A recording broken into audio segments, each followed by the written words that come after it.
What is up, guys? It's Tom here and welcome to a brand new football talk video. And in this video I will give my honest opinion on Liverpool's transfer window as a whole.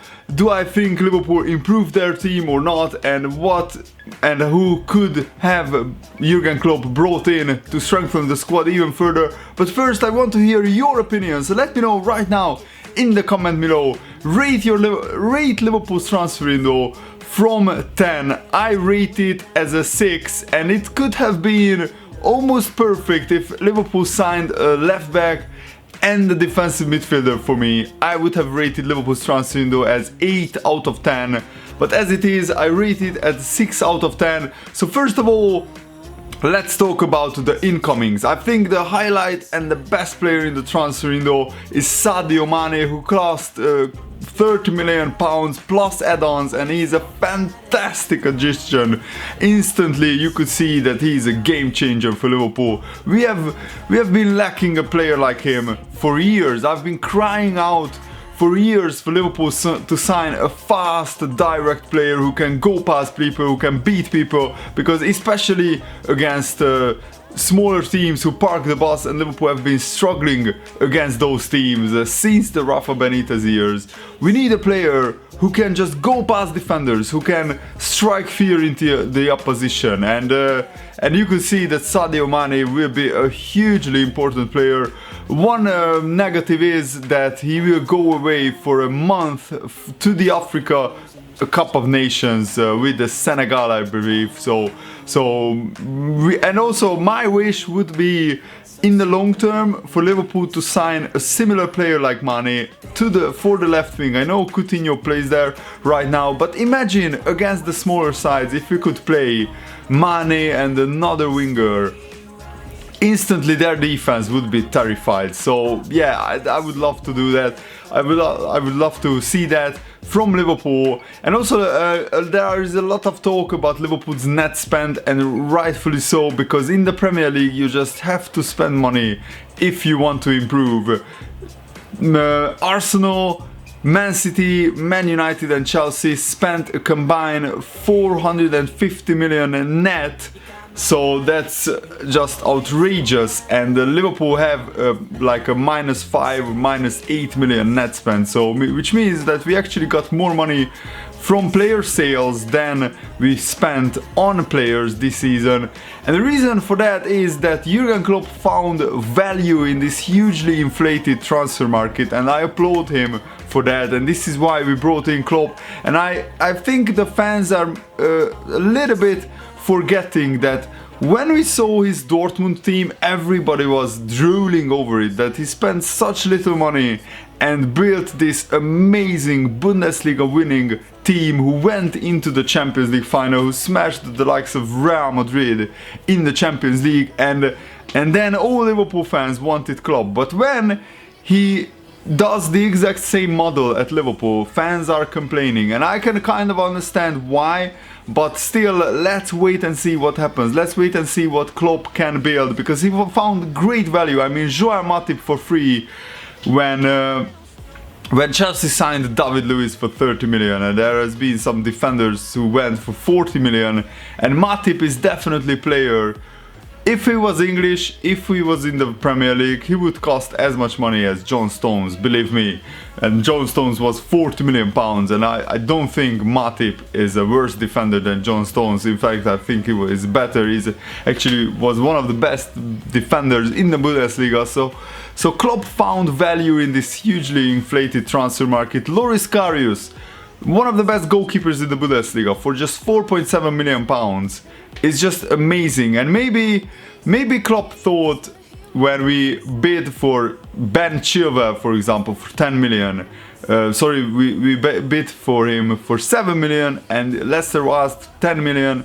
Klopp thought, I'm not gonna pay that, because that's, Ben Chilwell is not worth that, and we have Milner who can play as a left back, but he's a makeshift left back. And my problem with that, and let's talk about the left back position, is which big club in the world has a midfielder playing left back consistently for them?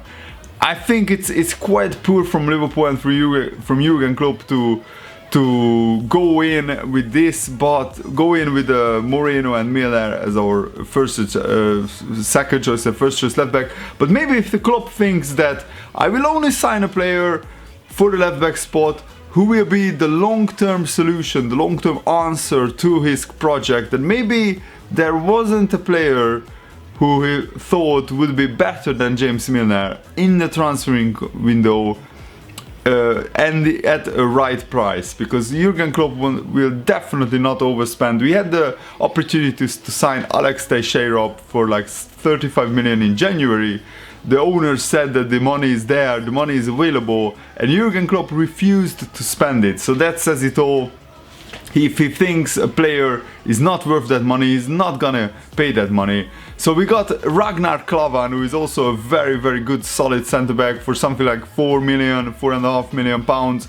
Another bargain, absolute steal. And Klavan will be third choice centre-back. And let's talk about the centre-back position. I would have liked Liverpool to sign a new centre-back, but in the end, Sakho refused to go out on loan, and I'm actually very happy with this, because when we get injuries, when Matip maybe could go out to the African Cup of Nations as well, then we will only have Klavan and Lovren as our, first choice centre-backs.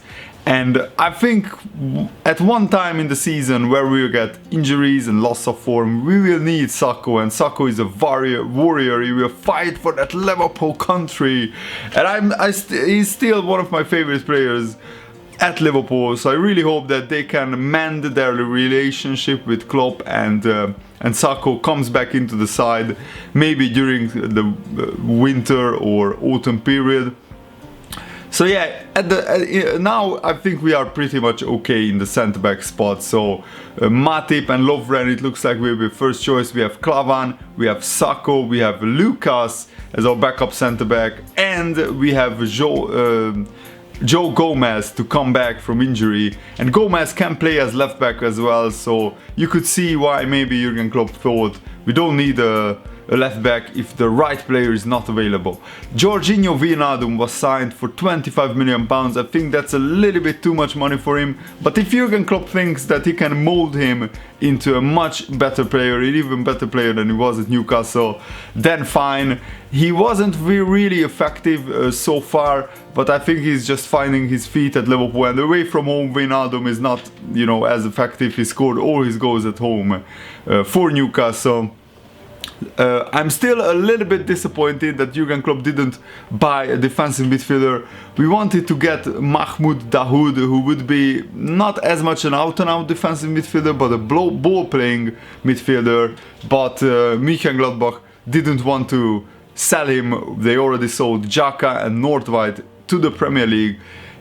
But I think we will go back in for Dahoud in January. So we have Emre Can, we have Marko Grujic, and we have Kevin Stewart for the defensive midfield spot, and even Lucas can play there.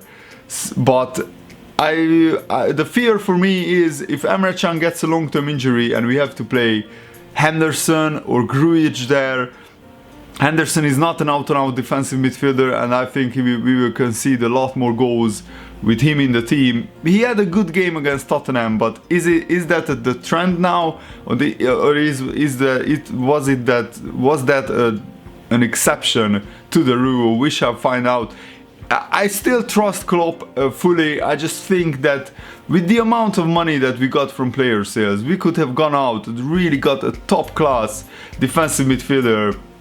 I mean, Axel Witsel almost went to Juventus for 70 million pounds, which is not a lot of money, and in the end the deal fell through. But I would have loved to see somebody like Witsel. We also got Alex Manninger, a third choice goalkeeper. He will be just a backup, so I can't really comment a lot on that. And the player sales are amazing though. I think we have to give huge credit to Jurgen Klopp and Liverpool. Finally, Liverpool changed in terms of we are not getting mugged off when we are selling players. We got incredible transfer fees for the likes of Jordan Ibe, who has just one goal in the Premier League in his career. 50 million for Jordan Ibe, 32 million for Benteke from Crystal Palace, 5 million for Martin Skrtel, 13 million for Joe Allen. These are great deals. And we also sold Luis Alberto to Lazio for 6 million, which also is a great deal. I'm a little bit disappointed that we sent out Flanagan on loan, but he needs games. He was out injured for a long time, so I really hope that he can play week in, week out at Burnley and come back a better player. We also sent out Lazar Markovic to Sporting Lisbon on loan on transfer deadline day. This is his last chance. I really rated Markovic when we signed him, but he lost his way. He went out on loan to Fenerbahce, but he was injured quite a few times there.